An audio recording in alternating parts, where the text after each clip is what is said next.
Hi, my name's Barrie Crampton. Welcome to another edition of Straight Outta Crampton. It didn't quite make up for destroying all my hard work in the parts department, but it still brings a smile to my face.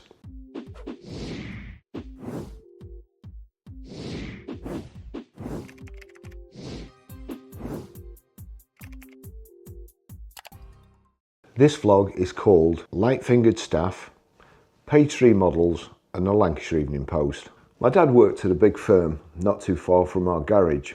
He was the first one to buy an Opel from us.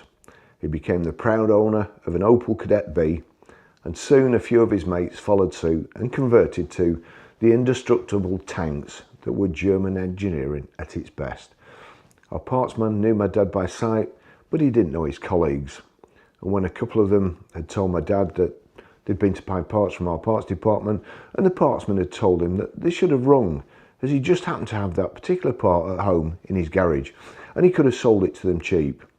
My dad put two and two together and rang me to tell me he thought we had a thief in our midst. It was hard for us to believe, and we thought my dad was wrong.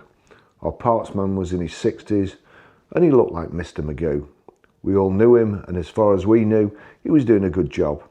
He'd also just returned from a holiday to Mallorca, which he'd won from Bosch for selling the most spark plugs for us. Looking back, we should have been suspicious then, as we had a very small service department, and he'd beaten one of the largest service dealers into second place.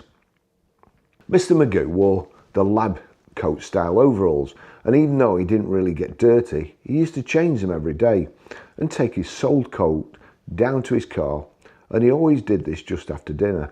A few days before my dad's warning, I was returning from lunch and I was coming through the back door.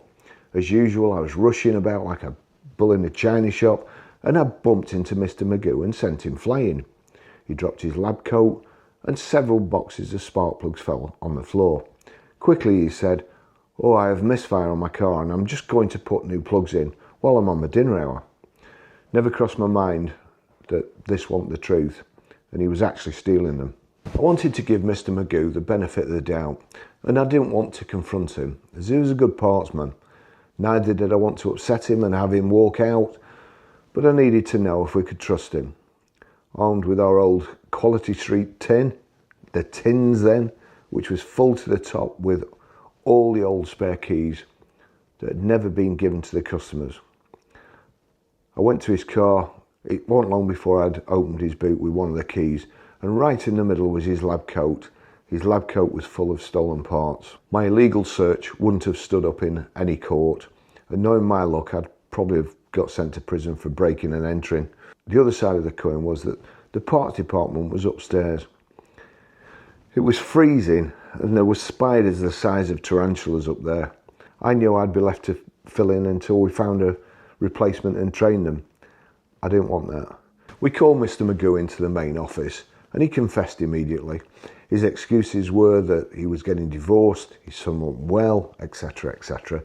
So we felt sorry for him and decided not to sack him, but to give him a written warning instead. We told him he'd be dismissed if there was a next time.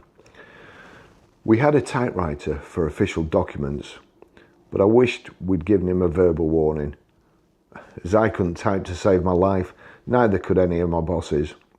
Mr. Magoo could, so he ended up with the added embarrassment of having to type his own warning letter. Over the next few weeks, Mr. Magoo started to act very strangely. I kept a close eye on him and went into the parts department one day to see what he was doing. He was just sat there staring forward. Suddenly he turned to me and said, "You know what? We could sit here all day and this plane wouldn't take off."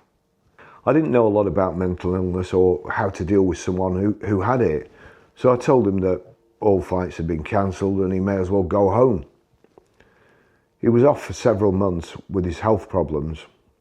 While he was recuperating, I had to take over as parts manager, and it was then I discovered that Mr. Magoo had won his holiday for hiding spark plugs, not selling them. I'd sold a halogen headlamp unit, and when I pulled the large box off the shelf, I was surprised to see hundreds of spark plugs behind the box. They were also behind all the other big boxes too. He hadn't sold the plugs, he'd bought them and hidden them. In the process, he'd cost us a lot more than if we'd just sent him on an all expenses paid Caribbean cruise. The more time I spent in the parts department, the more discrepancies I discovered. The global scale of our problem came to light when I got a phone call from Opel Parts headquarters in Germany. They asked me to send a clutch cable for a left-hand drive Opel Record B that we were showing in stock to their customer who was in South Africa. The whole of Opel, all the other dealers, hadn't got any. We were a tiny family firm and we were the only dealer in the world who was showing one in stock. To make matters worse, we didn't just have one, we had four. According to our parts index system, we'd never ever sold one, which didn't come as a huge surprise to me, as cars in the UK are right-hand drive, and these cables wouldn't fit. I found parts hidden everywhere. Mr. Magoo couldn't be bothered making a new card out for them, so he'd just hidden them at the back of other boxes.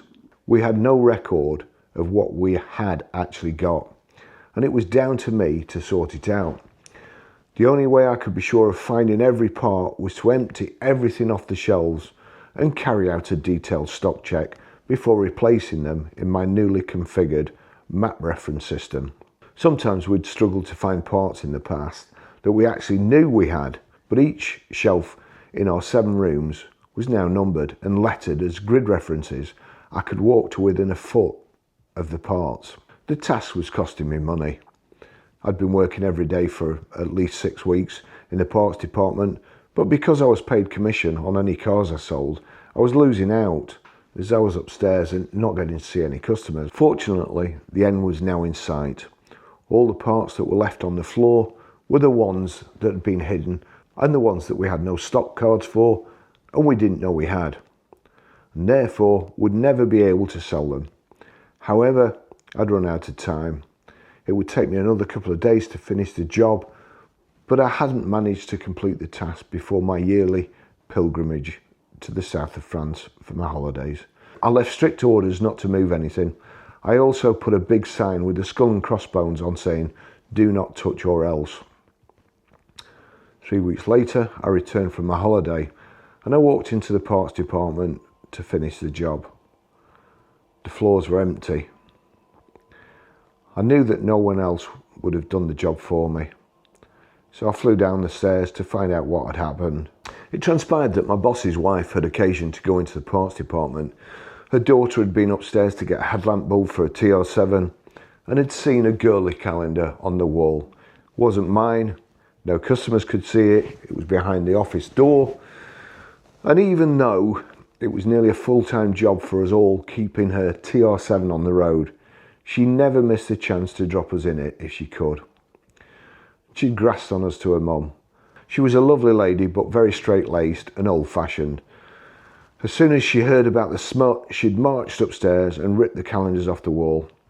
While she was in the parts department, she'd also noticed that it was untidy and there were a lot of parts on the floor. She went ballistic and told her husband, the boss, off for employing perverts, allowing them to display such filth on the walls, and also for allowing them to work in such an untidy environment with stuff all over the floor. My boss thought the world of his wife. He was also frightened to death of her, as were we all, and he'd do anything to make her happy or shut her up. So without thinking, he got the valeters to pick all the uncatalogued parts up off the floor and pile them back on the shelves.